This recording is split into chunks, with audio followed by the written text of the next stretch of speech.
एक मित्र ने पूछा है कि क्या पुलिस को गाड़ी को रोकने का अधिकार होता है? कई तरह के वीडियोस यूट्यूब में घूम रहे होते हैं, जहां ये बातें कही जाती है कि पुलिस जो है गाड़ी नहीं रोक सकती, पुलिस जो है आपकी गाड़ी की चाबी नहीं निकाल सकती, ऐसी-ऐसी बातें लगातार आती रहती हैं। तो आज के इस लेक्चर में मैं आपको बहुत डिटेल में समझाने वाला हूं कि पुलिस किन कारणों से आपकी गाड़ी रोक सकती है, पुलिस के पास क्या-क्या अधिकार हैं और अगर आपकी गाड़ी रोक ली जाती है तो आपको क्या करना चाहिए। ये महत्वपूर्ण प्रश्न हर एक आम नागरिक के लिए ज़रूरी है क्योंकि आप अपने अधिकारों को समझें। अगर आप पुलिस विभाग में काम करते हैं तो आपके लिए भी वीडियो काम का है ताकि आपको अपने अधिकारों का पता चले। जो कुछ भी हो, पुलिस का काम कानून व्यवस्था बनाना है। अगर ट्रैफिक पुलिस ट्रैफिक नहीं संभाल रही होती तो पता नहीं हर जगह हर सड़क पर लगातार जाम और एक्सीडेंट होता रहता। बस ज़रूरत यह है कि पुलिस थोड़ी संवेदनशील हो, नागरिकों से तमीज़ से, रिस्पेक्ट से पेश आए और नागरिकों की ज़रूरत यह है कि वो पुलिस अधिकारियों से, पुलिस वालों से तमीज़ से पेश आए, बिना मतलब की बहस करने से बचे। दोनों की संवेदनशीलता देश में एक अच्छा माहौल बनाने और कानून व्यवस्था को मेंटेन करने में मदद करेगी। आइए शुरू करते हैं। तो आपको बता दूं, मोटर व्हीकल एक्ट 1988 की धारा 129 और 132 के तहत पुलिस जो है आपकी गाड़ी को रोक सकती है।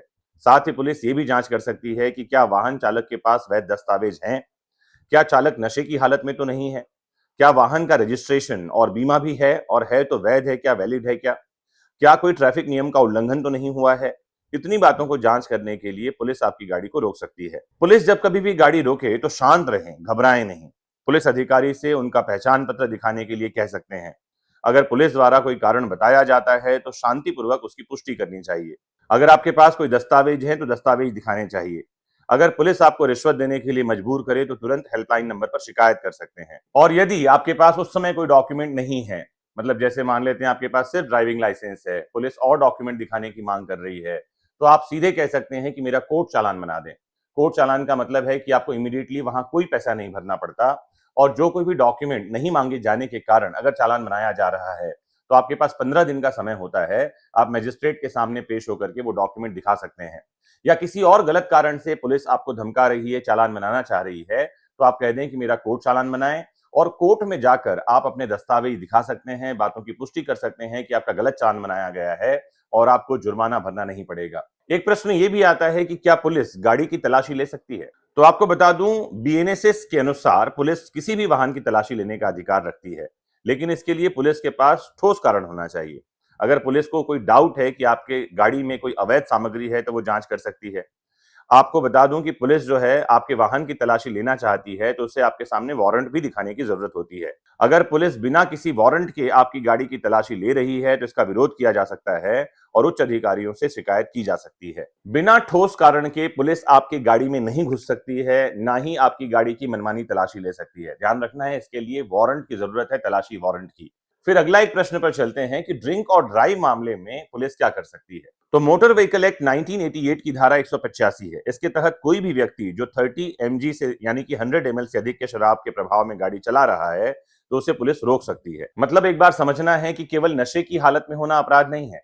जरूरी है कि अल्कोहल की मात्रा 100 ml से ज्यादा पाई जाए। अगर वो 100 ml से कम है तो किसी प्रकार का कोई अपराध नहीं बनता है। अधिकतर लोगों को यह भी नहीं पता है। साथ में पुलिस ब्रेथ एनालाइजर टेस्ट भी कर सकती है, जिसके अनुसार पुलिस जो है एक मशीन में फूंक मारने के लिए कहती है।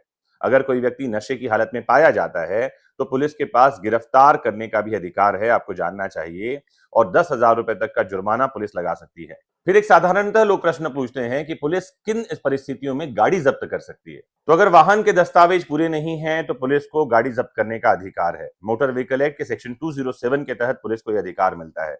तो अगर वाहन में किसी प्रकार का अपराध हुआ है या उस व्हीकल को अपराध करने में यूज किया गया है तो भी पुलिस उसे जब्त कर सकती है। फिर एक बहुत महत्वपूर्ण बात यह है कि अगर वाहन व्हीकल असुरक्षित स्थिति में पाया जाता है, सेफ नहीं है उसको चलाना, तो भी पुलिस जो है उसको जब्त कर सकती है। एक आखिरी प्रश्न, साधारणतः लोग ये शिकायत करते हैं कि पुलिस दुर्व्यवहार करती है। अगर पुलिस गाड़ी रोकने के बाद किसी प्रकार का मिसबिहेव करे, दुर्व्यवहार करे, तो आपको क्या करना चाहिए? सबसे पहला काम तो ये कि अगर आपकी गाड़ी रोकी गई है और आप सही हैं, आप गलत नहीं हैं, तो मोबाइल से पूरे घटनाक्रम की रिकॉर्डिंग करें। आपको बता दूं कि पुलिस अगर मिसबिहेव कर रही है तो लोकल एसपी से उसकी शिकायत की जा सकती है। नेशनल ह्यूमन राइट्स कमीशन या स्टेट ह्यूमन राइट्स कमीशन में सीधे ही ऐसे पुलिस वाले के खिलाफ शिकायत की जा सकती है। और साथ ही अगर कोई पुलिस अधिकारी रिश्वत मांग रहा हो तो एंटी करप्शन ब्यूरो में भी ऐसे पुलिस वाले के खिलाफ शिकायत की जा सकती है। मुझे उम्मीद है कि आज का ये लेक्चर आपको अपने अधिकारों को जानने के लिए मददगार साबित हुआ होगा। आप कुछ नई बातें सुन और समझ भी पाए होंगे। जुड़े रहना है आपको अपने फेवरेट प्लेटफॉर्म विधिक शिक्षा से। जानते समझते रहना है देश दुनिया के कानूनों को और अपने अधिकारों को। और आम आदमी को अवेयर करने के लिए मैंने किताब लिखी है अपने वकील खुद बने। अगर आप मेरे द्वारा आसान भाषा में लिखी गई किताबें पढ़ना चाहते हैं, सीधे मेरे व्हाट्सएप ग्रुप से जुड़ना चाहते हैं या सोशल मीडिया प्लेटफॉर्म्स पर मुझसे जुड़ना चाहते हैं तो डिस्क्रिप्शन बॉक्स में लिंक दिए गए हैं। लिंक्स पर जाइए और जैसी आपकी सुविधा हो उस तरह से हमसे जुड़िए। मोस्ट इंपॉर्टेंटली जुड़े रहना है आपको अपने फेवरेट प्लेटफॉर्म विधिक शिक्षा से। नमस्कार, जय हिंद।